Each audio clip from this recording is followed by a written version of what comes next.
ہم نے رب کے حکموں کو توڑا، ہم نے پرواہ ہی نہیں کی۔ ہم سمجھے دنیا میں آئے ہیں تو ہماری دنیا ہے، آوارہ ہوں، خواہشات نفس کے مطابق زندگی گزاریں، آنکھیں بے حیائی میں لگی رہیں، سوچیں آوارگی میں لگی رہیں، کان نغمے سنتے رہے، زبان جھوٹ بکتی رہی، ظلم و جبر کا بازار گرم رکھا، عصمتیں عزتیں پامال کرتا رہا، لوگوں کا مال لوٹتا رہا، حق غصب کرتا رہا، کلیجی اور دل چیرتا رہا، لوگوں کو زخمی کرتا رہا، لوگوں کے جذبات سے کھیلتا رہا، پرواہ نہیں کی کہ یہ دنیا ہے، امتحان گاہ ہے، چند دنوں کے لیے آئے ہیں، اللہ کے حضور پیش ہونا ہے، عملوں کا حساب ہونا ہے۔ اب جب وہ دیکھیں گے کہ ہمارے ساتھ کیا ہونے والا ہے تو ان کے چہرے پہلے بگڑ جائیں گے۔ کیوں؟ وہ گمان کریں گے کہ ان کی ریڑھ کی ہڈی توڑ دی جائے گی، ایسے عذاب آئیں گے جس طرح کسی کی ریڑھ کی ہڈی ٹوٹ جائے تو اس کا چہرہ شگفتہ گلاب تو نہیں ہوتا، اس کا چہرہ جو ہے وہ تو کس قدر مرجھایا ہوا ہوتا ہے۔ تو اللہ ارشاد فرماتا ہے اس طرح ان کے چہرے ہوں گے۔ ابھی عذاب آیا نہیں ہے لیکن چہرے پہلے اترے ہوئے ہوں گے، اور جب عذاب کی بھٹی میں ڈالے جائیں گے، اللہ اکبر، اور وہ سخت عذاب، حضور نے جبریل امین سے پوچھا مجھے جہنم کے عذابوں کا ذکر سناؤ۔ عرض کی حضور سب سے ہلکے عذاب کی کہانی سناتا ہوں، اور وہ یہ کہ جہنمی کے پاؤں میں آگ کا جوتا رکھا جائے گا، باقی پورا بدن اس کا سلامت ہوگا۔ یہ سب سے ہلکے عذاب کی کیفیت ہے۔ اب پاؤں میں آگ کا جوتا ہوگا، حدت، گرمی، شدت اتنی ہوگی کہ دماغ پگھل کے ناک اور کانوں کے راستے سے باہر آ جائے گا۔ پاؤں میں رکھے ہوئے جوتے کی گرمی دماغ کو ایسے چڑھے گی کہ وہ پگھل جائے گا اور ناک اور کانوں کے راستے سے باہر آ جائے گا۔ تو اللہ کے عذاب کے خوف سے چہرے بگڑ جائیں گے، حالت سلامت نہیں رہے گی۔ یہ بات ذہن میں رکھیں کہ اللہ جس کو جہنم میں ڈالے گا اس کو اس صورت میں نہیں ڈالے گا، یہ محمدی صورت ہے، یہ شکل اس کی چھین لی جائے گی اور اس کی شکل بڑی کر دی جائے گی۔ اس کا ایک ایک دانت احد پہاڑ جتنا ہوگا۔ احد پہاڑ کا پھیلاؤ 15 کلومیٹر پہ ہے، 15 کلومیٹر کا ایک دانت، اور 32 دانت کتنے ہوں گے تو منہ کتنا بڑا ہوگا۔ اس کو اتنا بڑا اس لیے کیا جائے گا تاکہ وہ عذاب کی تکلیف زیادہ سہے۔ 70 گز موٹی کھال ہوگی، اور کھال جل جائے گی تو اللہ قرآن میں فرماتا ہے ہم نئی کھال دے دیں گے تاکہ عذاب کی تکلیف اس کو گوارا کرنی پڑے۔ پھر چیخے گا، چلائے گا، ہائے مجھے پانی دو، پانی دو، پیاس کی شدت ہے۔ 70 سال تک تو اس کی کوئی آواز ہی نہیں سنے گا۔ 70 سال کے بعد داروغہ جہنم چیخ کر کہے گا کیا مانگتا ہے؟ وہ بولے گا مجھے پانی چاہیے۔ کہا جائے گا تو بے بھی ملتا ہے پانی۔ پھر داروغہ جہنم اسے پانی دے گا، کوکا کولا کی بوتل دے گا یا پیپسی تھما دے گا یا منرل واٹر کی بوتل دے گا؟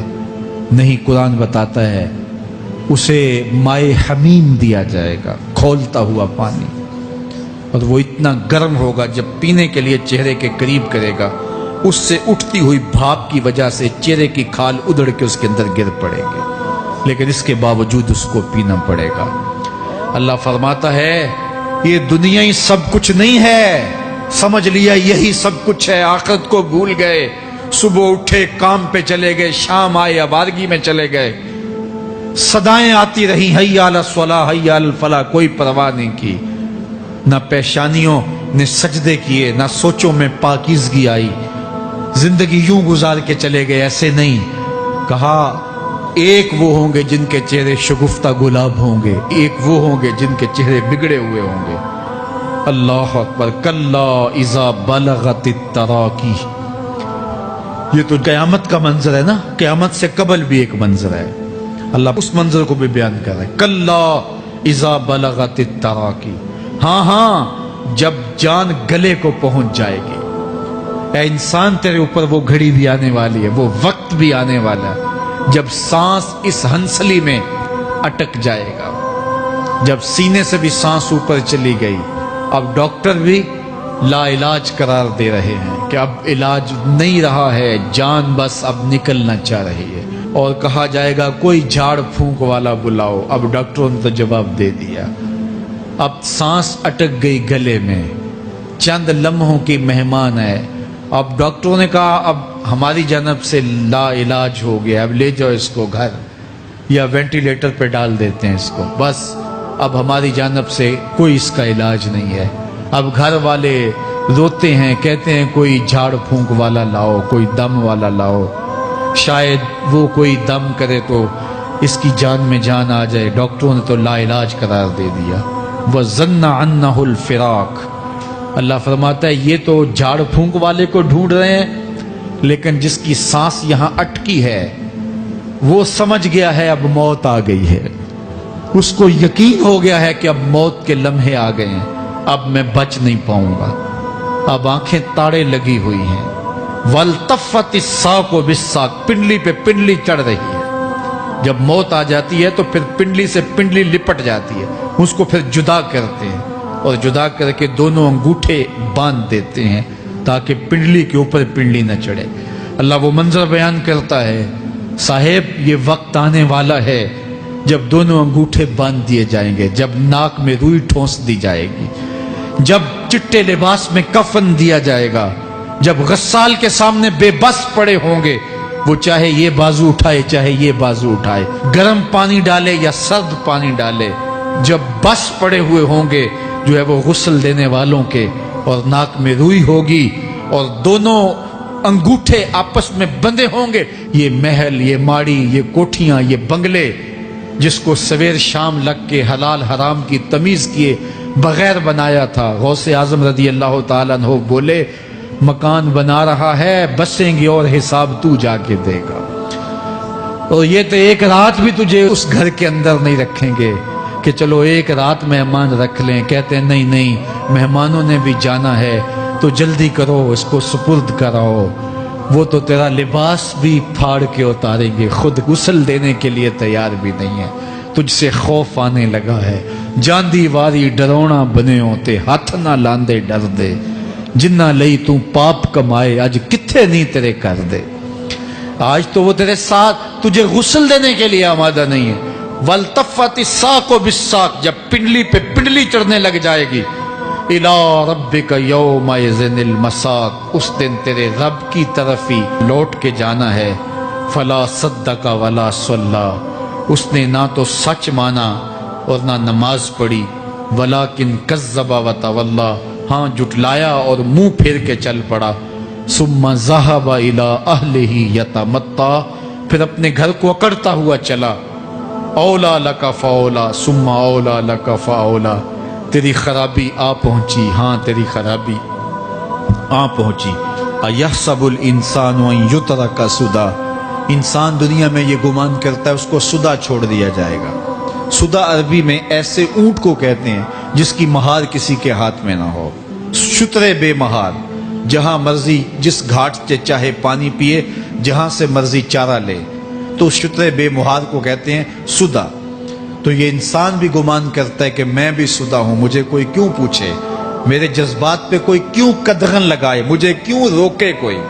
بالخصوص جوانی کے ایام کے اندر جوان کو بڑا ہوتا ہے کہ کوئی مجھے کیوں، وہ تو ماں باپ کے کہنے میں بھی نہیں آنا چاہتا، وہ کہتا ہے کیوں مجھے روکتے ہیں، میری جوانی ہے، میرے جذبات ہیں، مجھے آزادی سے جینے دو، کیوں میرے راستے میں رکاوٹ بنتے ہو، میں سدا ہوں۔ اللہ فرماتا ہے نہیں، ایک اونٹ تو سدا ہو سکتا ہے، جس کو میں نے اشرف المخلوقات بنایا ہے اس کو تو سدا نہیں چھوڑوں گا، اس کو تو پابند بناؤں گا حکام کا۔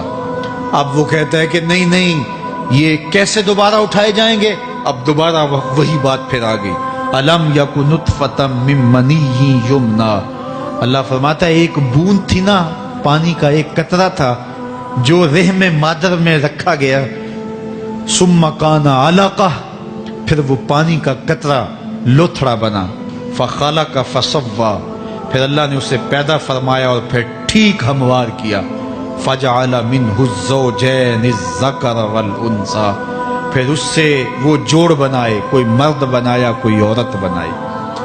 کہا اب غور کر، اب تیری آنکھیں دیکھتی ہیں، بجلیاں چمکتی ہیں، تیری زبان کا طوطی بولتا ہے، لوگ اشش کرتے ہیں تیری گفتگو پہ، تیری گفتار پہ صدقے جاتے ہیں، تیرے لہجے کے جمال کو دیکھتے ہیں، تیرے سینے کا زور، تیرے پنجوں کی طاقت، تیری دماغ کی تیزیاں اور تیری سوچوں کے اجالے، تیری زوردار ٹانگیں، تیرے کڑیل بازو اور تیری چوڑی چھاتی اور تیرے گلاب کی پتیوں جیسے ہونٹ، اے انسان یہ سب کچھ کہاں تراشا گیا؟ ماں کے رحم میں، اس تاریکی میں جو 3 پردوں میں تھی، تیرا سر تیرے گھٹنوں میں تھا، اور تیرے رب نے وہاں تیرے اندر نسوانیت یا رجولیت کی صلاحیتیں پیدا کی، تیری آنکھوں میں چمک پیدا کی، تیرے کانوں میں نغمے بکھیرے، تیری زبان کے پٹھوں پہ قوت ذائقہ رکھی،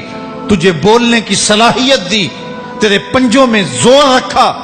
آج تو مفتی شہر ہے، آج تو علامۃ الدہر ہے، آج تو قاضی القضات ہے، آج تو منسٹر ہے، آج تو وزیر اعظم ہے، آج تو پہلوان ہے، آج تو شہزادہ ہے، آج تو بادشاہ ہے، آج تو زوراور ہے، آج تیری طاقت کے کیا کہنے؟ آج شیروں کو تو نچا لیتا ہے، ہاتھیوں کو تو بٹھا لیتا ہے، آج تو بڑا زوراور گھڑ سوار ہے، آج تیری طاقت کے کیا کہنے؟ تو کشتی کرتا ہے، زمانہ دیکھنے آتا ہے، آج تیری طاقت کے شوہرے ہیں، تیری عظمت کے تنتنے ہیں، لیکن انسان تو ایک ناپاک قطرہ تھا اور رحم مادر میں تھا۔ تیرے اندر یہ رنگ کس نے بھرے؟ تیرے کانوں میں نغمے کس نے رکھے؟ تجھے دماغ کی قوتیں کس نے دی؟ زبان کو بولنا کس نے سکھایا؟ آنکھوں میں توانائیاں کس نے رکھی؟ تیری زبان کا طوطی بولتا ہے، یہ سلیقے کس نے دیے؟ پھر اللہ فرمایا، کتنا زوردار بیان ہے، الیس ذالک بقادر علی ان یحیی الموتى، جو ماں کے پیٹ میں ایک نطفے کو ایک خوبصورت انسان بنا سکتا ہے، ہڈیوں کو جوڑ کے دوبارہ انسان نہیں بنا سکتا؟ کیا وہ دوبارہ تجھے کھڑا نہیں کر سکتا اپنے سامنے پیش ہونے کے لیے، جس کے حکموں کو تو نے توڑا ہے، جس کے فرامین کا تو نے مذاق اڑایا ہے؟ کیا وہ اتنا ہی بے بس ہے کہ اپنے حضور تجھے جو ہے وہ کھڑا ہی نہیں کر سکتا ہے؟ جس رب نے تجھے ماں کے شکم میں شکل دی، حضرت شیخ فرید الدین عطار بولتے ہیں، سانے کستی سلاتی می شود، ایسا کاریگر ہے مٹی سے بادشاہ بنا ڈالتا ہے۔ اس نے مٹی سے دارا و سکندر بنائے، اس نے مٹی سے جو ہے وہ رستم و سہراب بنائے، اس نے مٹی سے کیا کیا بنا دیا جو مٹی سے بادشاہ بنا سکتا ہے، جو نطفہ رحم مادر سے جو ہے وہ شکل اور صورت اور رنگ اور جمال بنا دیتا ہے۔ تیری صورت نکھرتی ہے، تیرے ہونٹ گلابی ہیں اور تیری نرگسی آنکھیں ہیں، تیرے ریشمی بال ہیں اور تیری خوبصورت رنگت ہے، تو چال چلتا ہے تو لگتا ہے قیامت چل رہی ہے، تیرا قد رانا جو ہے وہ صنوبر کو شرماتا ہے، تیری گفتار کے تنتنے ہیں۔ جس نے اتنی خوبصورت شکل ماں کے رحم میں بنائی، کیا وہ ہڈیوں کو جوڑ کے دوبارہ انسان نہیں بنا سکتا؟ وہ دوبارہ انسان بنائے گا اور پھر تجھے اپنے حضور کھڑا کرے گا۔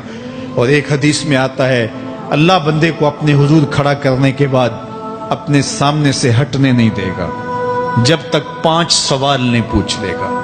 ان عمرہ ہی فیما افنا ہو، اس کی عمر کے بارے میں پوچھے گا، کہاں ضائع کی؟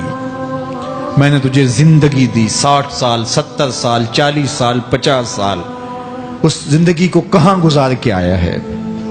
ان شباب ہی فیما ابلا ہو، اس کی جوانی کے بارے میں پوچھا جائے گا، جوانی کہاں گزار کے آیا ہے؟ مجنوں تو نہیں بنا رہا، خواہشات کا اسیر تو نہیں ہو گیا، دیوانوں کی طرح زندگی تو نہیں گزار کے آ گیا؟ تیری جوانی کسی چوک میں تو نہیں گزری، تیری جوانی آوارگی میں تو نہیں گزری، ساری رات سوشل میڈیا کے اوپر گندگی اور غلاظتیں تو نہیں دیکھتا رہا؟ تیری زندگی گزری کہاں ہے؟ تیری جوانی گزری کہاں ہے؟ اگر کوئی جواب نہ ہوا تو پھر کیا جواب دے گا؟ اور وہ کتنا خوش نصیب ہوگا جو کہے گا، مالک میری جوانی سجدوں میں گزری، میری جوانی قیام میں گزری، میری جوانی رکوع میں گزری۔ میرے حضور فرماتے ہیں، سبعۃ یظلھم اللہ فی ظلہ یوم لا ظل الا ظلہ، 7 اشخاص ایسے ہیں قیامت کے دن جب کوئی سایہ نہیں ہوگا، اللہ ان 7 کو اپنے عرش کا سایہ دے گا۔ ان میں سے دوسرا شخص میرے حضور نے بیان فرمایا، وشاب نشأ فی عبادت اللہ، وہ جوان جس کی جوانی اللہ کی عبادت میں گزری۔ جوانوں، اپنی زندگی کو مالک کی دہلیز پہ لے آؤ۔ جوانی وہی ہے جو مالک کی چوکھٹ پہ گزرے۔ اپنے دل کا تعلق جوڑو، عشق کرنا ہے تو پھر آمنہ کے لال سے کرو، محبت کا رشتہ ان سے جوڑو، تعلق کا ربط ان سے قائم کرو، جوانی کو دین کی راہ پہ ڈالو۔ اللہ اکبر۔ سنو میرے حضور کا فرمان، انا حبیب اللہ، میں اللہ کا حبیب ہوں۔ پھر فرمایا الشاب التائب حبیب اللہ، جو جوان جوانی میں توبہ کرے وہ بھی اللہ کا حبیب ہے۔ آؤ اللہ کے حبیب بن جاؤ، اللہ کے حبیب بن جاؤ، اللہ کے حبیب بن جاؤ، اللہ کے محبوب بن جاؤ۔